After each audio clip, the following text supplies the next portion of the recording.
जय श्री कृष्णा। राधा की दीवानी चैनल पर आपका स्वागत है। आज की इस वीडियो में मैं आपके लिए लेकर आई हूँ कामिका एकादशी का मातम्य और कथा, जो कि श्रावण मास की कृष्ण पक्ष की एकादशी मानी जाती है। तो आइए कथा को शुरू करते हैं।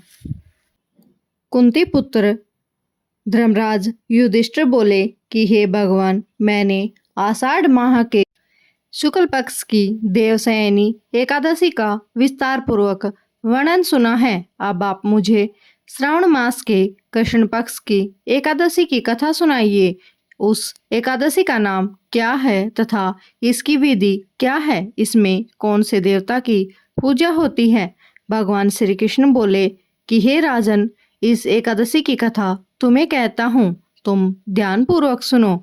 एक समय इस एकादशी की पावन कथा को भीष्म पितामह ने लोकहित के लिए नारद जी से कहा था। एक समय नारद जी ने पूछा कि हे पितामह, आप मेरी श्रावण के कृष्ण पक्ष की एकादशी की कथा सुनने की इच्छा है। भगवान श्री कृष्ण बोले कि हे राजन, इस एकादशी की कथा कहता हूँ, तुम ध्यान पूर्वक सुनो।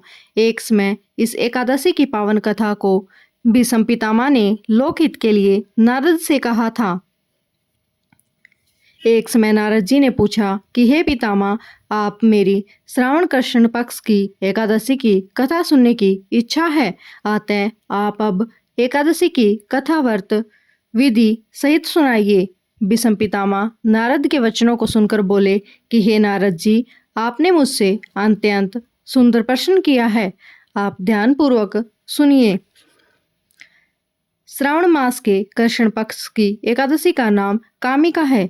एकादशी की कथा के सुनने मात्र से ही वाजपेय यज्ञ का फल मिलता है। कामिका एकादशी के व्रत में शंख चक्र गदाधारी विष्णु भगवान की पूजा होती है। जो मनुष्य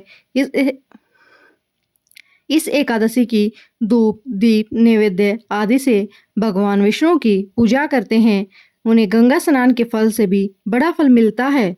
सूर्य या चंद्र ग्रहण में केदार और कुरुक्षेत्र में स्नान करने से जो पुण्य मिलता है, वह पुण्य विष्णु भगवान की भक्ति पूर्वक पूजा करने से मिल जाता है।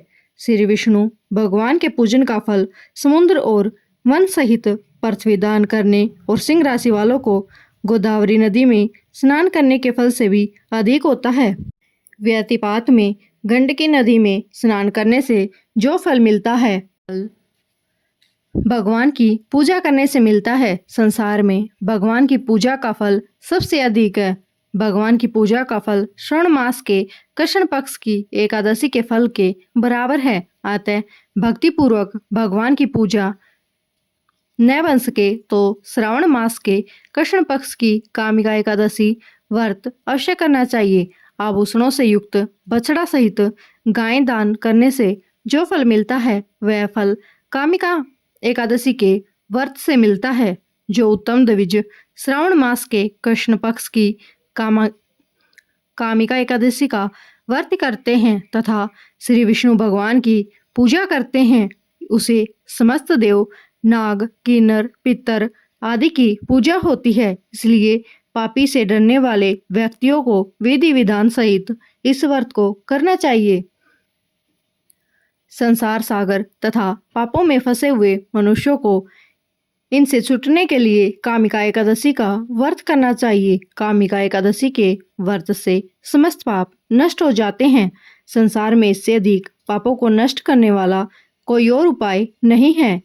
हे नारद जी, स्वयं भगवान ने अपने मुख से कहा है, मनुष्यों को अध्यात्म विद्या से जो फल मिलता है, उससे अधिक फल कामिका एकादशी का व्रत करने से मिल जाता है। इस व्रत के करने से मनुष्य अंतिम समय में अनेक दुखों से युक्त यमराज तथा नरक के दर्शन नहीं करता।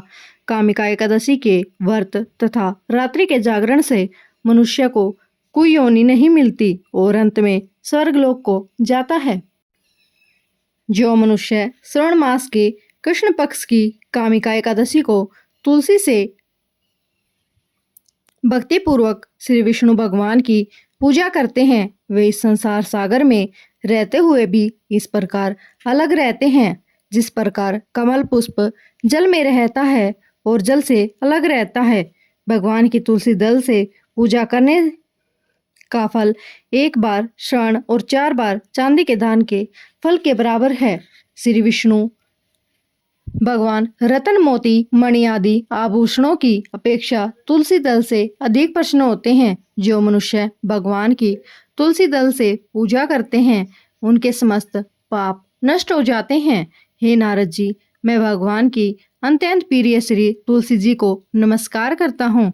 तुलसी जी के दर्शन मात्र से मनुष्य के समस्त पाप नष्ट हो जाते हैं। शरीर के स्पर्श मात्र से मनुष्य पवित्र हो जाता है। तुलसी जी को जल से स्नान करने से मनुष्य की समस्त यम यातनाएं नष्ट हो जाती हैं। जो मनुष्य तुलसी जी को भक्ति पूर्वक भगवान के चरण कमल में अर्पित करता है उसे मुक्ति मिलती है। और जो मनुष्य इस कामिका एकादशी रात्रि को जागरण करते हैं, दीप दान करते हैं, उनके पुण्य को लिखने में चित्रगुप्त भी असमर्थ है। जो मनुष्य एकादशी के दिन भगवान के सामने दीप जलाते हैं उनके पितर स्वर्गलोक को अमृत का पान करते हैं। जो मनुष्य भगवान के सामने घी या तिल के तेल का दीपक जलाते हैं उनके सूर्यलोक में भी सहस्त्र दीपों का प्रकाश मिलता है। प्रत्येक मनुष्य को इस एकादशी का व्रत अवश्य करना चाहिए। इस व्रत के करने से ब्रह्म हत्या, ब्राह्मण हत्या आदि के समस्त पाप नष्ट हो जाते हैं और इस लोक में सुख भोग कर अंत में वे विष्णु लोक को जाते हैं। इस कामिका एकादशी के महात्म्य के श्रवण व पठन से मनुष्य स्वर्गलोक को जाता है। यह थी कामिका एकादशी की व्रत कथा। आपको कैसी लगी कमेंट में जरूर बताएं।